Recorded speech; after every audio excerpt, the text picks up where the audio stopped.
morning. My name is Dylan Kennedy. I'm a senior in the electrical engineering program. A traditional option, and for our capstone, we're doing the Inutitive Reflow oven. So our project was actually an opportunity. The university already had a reflow oven, but it was difficult to use. It was inaccurate with the temperature, and you could never get it to stop when you wanted it to stop. So our statement with our opportunity would be to make it easy for students, professors. As soon as you click stop, it stops. So the overall goal was reliability and just making it more easy to use.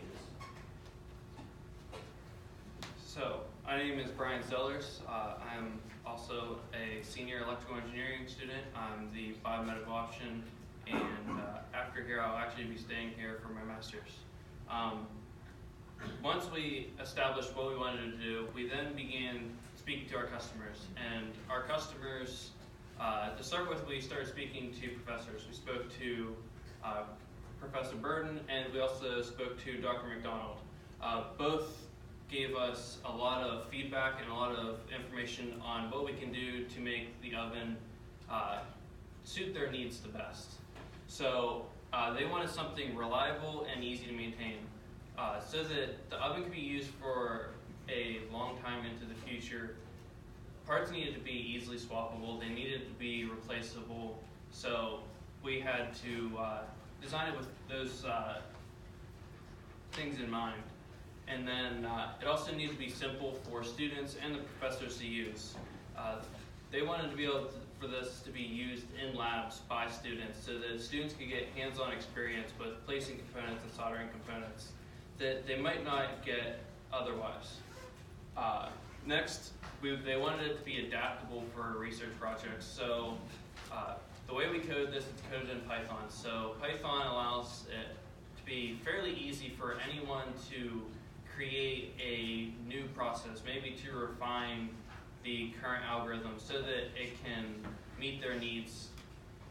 Be it that maybe they want to try a new way of reflowing, maybe they want to try a new curve that instead of just having 2 steps in it, it might have 3 or 4. And then finally, it just needed to be accurate. When you're doing research and possibly like dealing with very sensitive components, obviously you want to have the most accurate temperature control. That way you're not destroying components that might be very expensive to have produced. This is just a brief overview of the timeline we have for the project and how well it went. You will see that it's color-coded. The blue means that we got done early on that step. Green means we completed it on time, and red means that we were a little bit behind. Just to go through quickly, we investigated the design and prepared our presentations in the first week. We got this done early. Then we started researching components and ordering components. This was completed on time. Ordering the hardware, though, was delayed, which then delayed the implementation of the hardware. And then we began coding. The coding was done on time along with the placement of the components. And then finally, we just had to troubleshoot the machine, which this is what we've done for the last few weeks, and we completed the task on time. So for our budget, well, first, I'm Benjamin Wilson. I'm an electrical engineering student, computer digital option. For our budget, we had $600 total, $300 from the electrical engineering department, and $300 from my Choose Ohio First scholarship. From our Choose Ohio First scholarship budget, this is the components that we bought. We got the Raspberry Pi 3 and the screen with it, thermocouple, stepper motor, intake fans, and some wire. Pretty much all the new stuff we put into the machine, most of it at least. From the EE department, we got the relays and relay sockets, power supply, switch cable, and pulse width modulation board. So the design objective of the Intuitive Reflow oven was to create a GUI with the hardware and then make sure that accurate temperature control and reliable and long lasting. We wanted to adhere to our customer demands and create high quality asset for YSU. This is a picture of the old design. The because the machine we were using was a previous machine that YSU had. In taking the old design, we basically stripped the old design down. Originally, we were trying to just use the existing components, but when we dug into it further, a lot of the components were rated for a 50 hertz AC system, which, as many of you probably know, is not a standard for the United States, as the United States uses 60 hertz.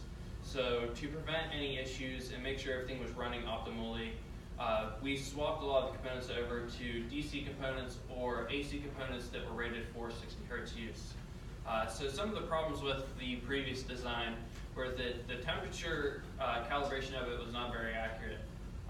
This was not determined if it was the fact that it was because it was, when people were using it, for one, they were hooking it up to 110 volt, it's rated at 220 volt. And second, because it was running off of 50 hertz instead of 60 hertz. We don't know if that was the reason why, or that the machine itself was just not very accurate. But we did address this so that we can make an accurate system. Second, there was a limited amount of parameters that you could adjust to fit your needs. So originally, there was just simply a temperature that you would set as your,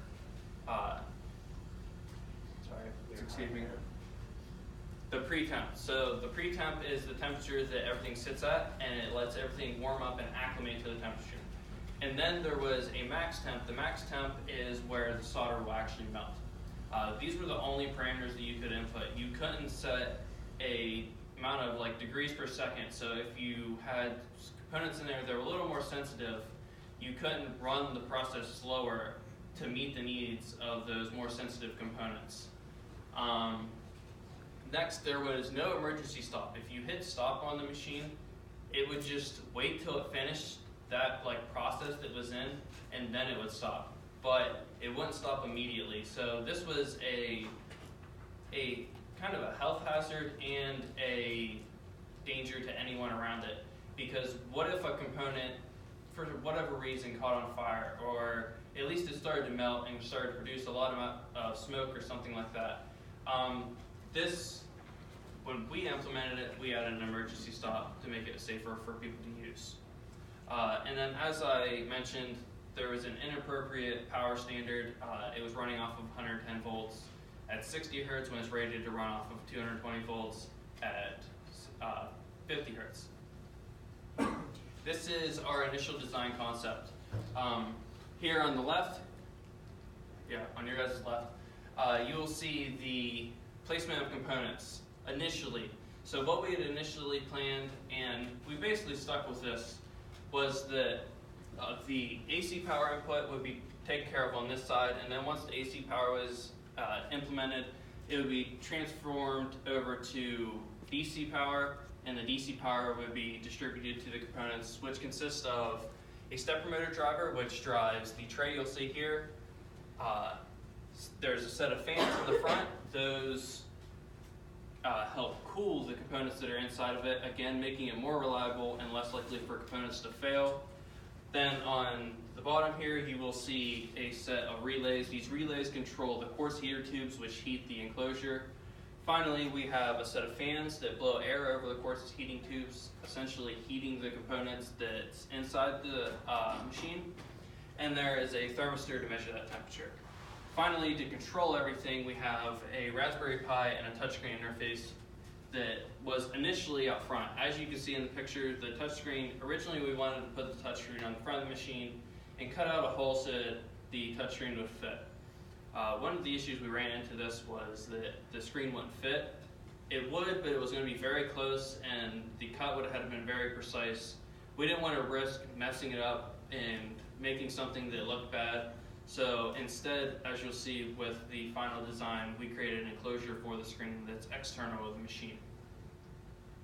So with the coding, the first thing we had to do with Raspberry Pi was install the Raspbian OS with it. And the Raspbian OS comes preloaded with Python 3, a Thonny IDE, which is an integrated development environment, and tkinter, which is some Python GUI tools. We used various Adafruit libraries with this project because we used some Adafruit boards. We used a Pi hat that gave us access to more pulse width modulation pins, and we used a thermistor adapter board. The code consists of three main parts, right? The GUI, the file I/O, and the GPIO. The GUI is used to implement both the file I/O and the GPIO. And with the file I/O, we were able to save our reflow curves to a CSV valve, which is comma-separated values. And we're able to read that out when the user wants to change to a different reflow profile. With the GPIO, we are able to control the components that we put into it. The stepper motor, the relays to control the port's heating tubes, the tray, which is controlled by the stepper motor, and the thermistor, we're able to read temperature to be able to control when and where we would change from steps in the reflow process. Right here you can see a video that we took of creating a new reflow curve. It's kind of running slowly there. When you click the create a new reflow curve button, it brings up this other menu that allows you to enter 5 values, a name for a new reflow profile, the preheat temperature, the amount of time you want it to preheat for, the reflow temperature, which is the melting point for the solder, and the reflow time. I implemented a Florence keyboard, which is just a universal app that you can have on the Raspberry Pi to work with the touchscreen interface, so that if when you type things in, you can just bring up this Florence keyboard, type things on there, and input the values into it. That's running incredibly slow. I think it might actually froze. Okay. After entering your values, you can click a save button. Another message box will pop up that says, hey, you successfully created your reflow curve. You can cancel that form out. You'll hit this update reflow curve button, which will repopulate a drop-down list that reads from the CSV file and updates the drop-down with the new reflow curve, which you can then select from that drop-down. If anyone would like to see the video, I do have my laptop with the video on it, so if anyone wants to visit us during the hours or the periods after, then feel free to. So here's a quick glance at the GUI, a bit better quality than that video. We wanted to make it be easy to use at a glance. So obviously we have a start and a close button. It should be pretty obvious what those do. The start button starts the reflow profile process, the reflow control. The open and close button opens and closes the tray on the front, and the emergency stop helps you control, the machine if something were to go bad during the reflow process. You can click that button and it will immediately shut everything off. Create a new reflow curve button obviously brings up the second form with all the fields you can enter. It's a bit outdated GUI picture, but yeah. So again, to go over the design of the machine, this is the finalized design of the machine and the 3D model of the machine so that you can see the placement of the components and get an idea of what the inside of the machine kind of looks like. So to begin the reflow process, you have air that's brought into the back of the machine. This air is brought in through a set of 3 92mm fans. Once the air is brought in, it's channeled through ductwork into a set of quartz tubes. These quartz tubes will heat up, and as the air passes over them, it'll heat the air out. Once the air passes over these quartz heating tubes, you can't see it, but right below them here in the back of the machine, centered, is a thermocouple. The thermocouple is going to measure the temperature and ensures that you are on the temperature track that you want to be on. Right below the thermocouple, you have the tray. The tray is where you would place the PCB which you are going to reflow.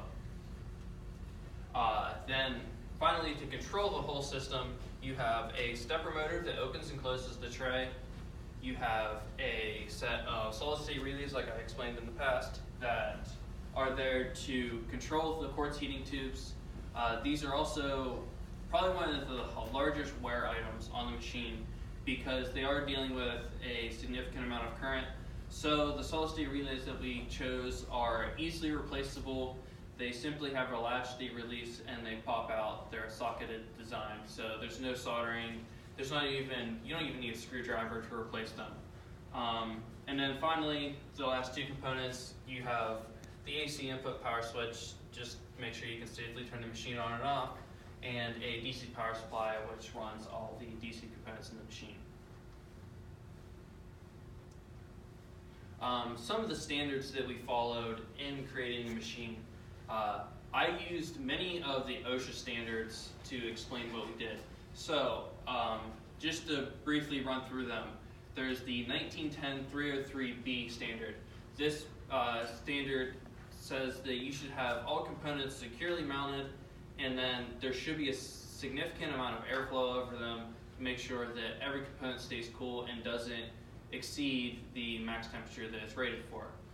You have the 1910 303C, which is the termination and splicing of wires. You want to make sure that all wires are terminated properly, whether it's having the correct amount of wire stripped for the screw terminal that you're inserting it into, or that the crimped on terminal you're using has been properly crimped with the correct amount of force to get the crimp connection strong. Next you have the 1910 303E, which means that all the components are clearly labeled and what their rated power is. This was an issue with old design. Many of the components were either not marked at all, or some of them were marked but not in English. So if anyone had to service the machine, they would have been trying to search components that they might not have known the native language that their ratings are in. Next we have 1910 304G. This is a standard for the grounding of the machine. You want to ensure that everything's grounded so that if there is a short, it's less likely for someone to get shocked, and if there's a short, it's more likely to trip a breaker or a GFCI, which is a ground fault interrupt circuit. It will immediately shut the machine off in the case that there is a fault. Next you have 1910 305B. This is similar to the grounding, but says that the enclosure that the machine's in is firmly grounded, and all components that are metal are also grounded, so that, again, if there is a short, you can't get shocked. Finally, you have 1910 305F. This outlines the size of the conductor that you're going to use for the components. So especially when you're dealing with the amount of current that goes through and heating something that has 11 heating tubes that are rated at 500 watts apiece, you're looking at a significant amount of power. So obviously you need to select a power wire that can handle that type of current for the amount of time that the oven will be running. Although short, you still can get a large amount of heating in the conductors, so choosing an appropriate conductor can be the difference between it being safe and unsafe. Finally, we have the environmental impacts of the machine. Lead-based solder pastes are known to cause cancer, so one thing you need to be considerate of when you're running the machine is that you probably use unleaded solder if you're not going to vent the machine. The machine does have a venting duct on the back of it that could be hooked up to a air circulation system to exhaust it outside so that you're not breathing that air. But if the machine is not connected to a system like that, it is important that you don't use lead-based solder. And then also, there's the possibility that if you do exceed temperatures, you could burn a component. And many PCB boards are made with FR4. FR4, when burnt, is fairly toxic, so having the machine vented, or at least being conscious of needing a well-ventilated area to run the machine, is an important note. So after we gutted the machine and we put the components that we bought into it, we had a 4-stage testing strategy. We wanted to verify that the fans and the motors could be controlled. Then we wanted to confirm that the temperature would preheat properly, would hold the temperature, would go up to its peak and then cool down. And if there was an emergency stop, it would override that. To run, after we got all the components inside of the machine, we just did test runs. There were a few issues with them, with it not heating up and then shutting down, or it would overheat and you try to stop it and it would just sit there and keep heating even if you put a timer. And then the last step, we wanted to interact with our customer, which are the students and the faculty of the EE department. We wanted to get their feedback and then put any improvements or clear anything up that they had an issue with for multiple uses. Because we only did about 10 to 15 tests where there's about 60 students in like one class or two classes over a span of an afternoon. There could be issues.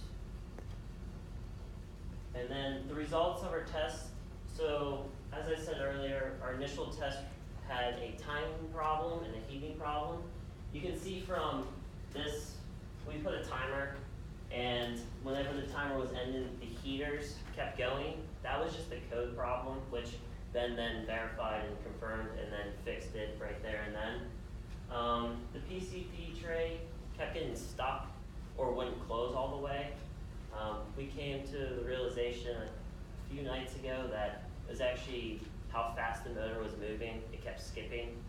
So we slowed it down a little bit and it works like a charm.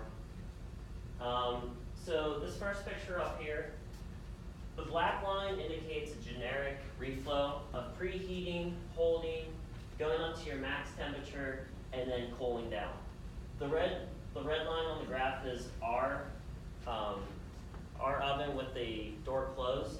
It heated up, it held it, and then there was some drop off, and then as the door was closing, it took a longer time to cool. Whereas this picture down here is the exact same thing, but with the door open, the tray open, which it cooled very rapidly, so you didn't have to worry about any of the timing that you put another piece in if there was any conflict. So from the bad test to the good test, we had more accurate heating, and then the timing was more precise. You put it in, it kicked out the part whenever it was done, and it was perfectly contacted to the board. So this is a video that we shot of the machine working. It is a little slow, but ultimately you can see that the tray is functioning with an open and closing when it gets there. Again, if you want to see this more in real time, Zellers will have his laptop open for this. You can see that the board that you saw on the last slide actually left residue in the tray that needs cleaned up.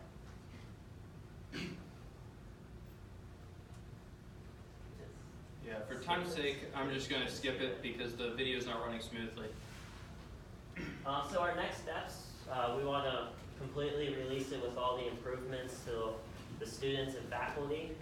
And then for future students, if they want to make any changes, it would be with like creating a heating algorithm. Right now, we just have it on a set timer. You give it the amount that you want. But if you can have like different solders, different pastes have different temperatures. So if you do an algorithm and you select it, it'll automatically have it programmed in to run at that. And then adding, actually we had a instructor, Dr. McDonald, he wanted to have a thermal image look inside of it, which ultimately we couldn't do because you'd have to cut into it, and then that would conflict with the heating contained in the oven. It'd probably escape. And then creating like a PCB etching station to go along with the oven. I know Mr. Burden had interest in that, and if future students can have that and if they stand together, you have a full functioning lab. And then things we learned, Ben learned how to code in Python, and then the electrical standards and OSHA standards, making sure that the project was safe and there wasn't any real hazards. Technical document, I actually had to create a manual and a document on how to operate, how to place all the oven, so no one's hurt in the process of moving it or operating it. And then with Dr. Jalali and Mr. Caven, we were constantly updating the class and them on our projects, so we got better presentation skills. And then that actually concludes our presentation. Are there any questions? Yes. Could this be used to like keep both sides of the board working on, or could you have the bottom side of the board lower temp that we could Currently, the way the unit is set up, you would only be able to solder on one side of the board.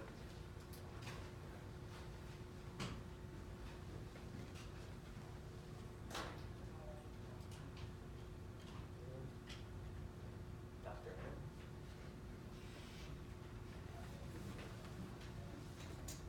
Would you say it was the most difficult part of your project? Yeah, probably Ben had to learn a significant amount of Python that he wasn't familiar with before. You want to elaborate? It maybe took me 60 hours to get this thing working because I had learned so much about Python. Coming back to it, if I had to do the same project again, it'd probably be done in 15, 20 hours.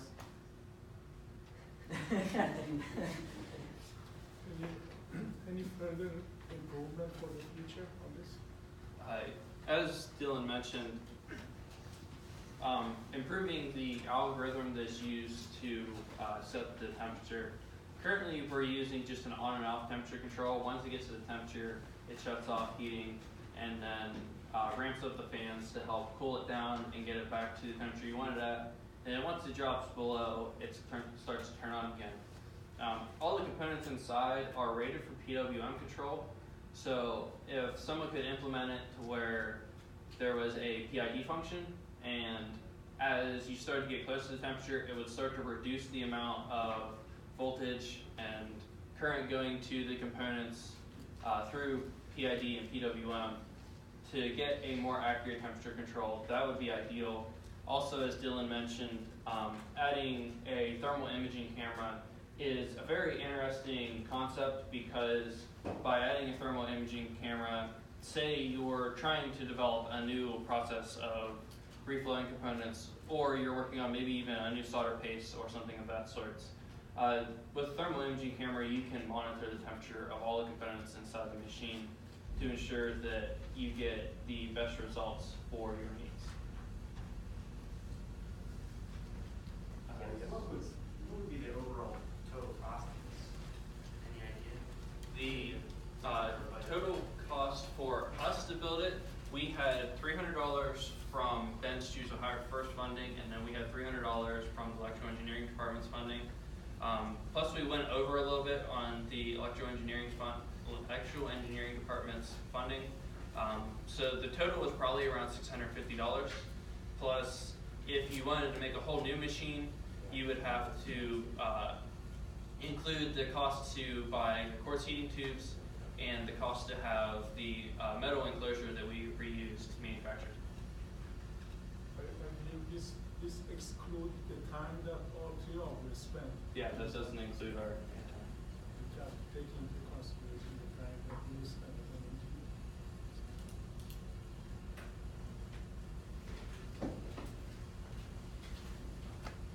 Also, another talking point. They exceeded $300 budget that was given by the department. The additional request was justified to improve the product. That was the reason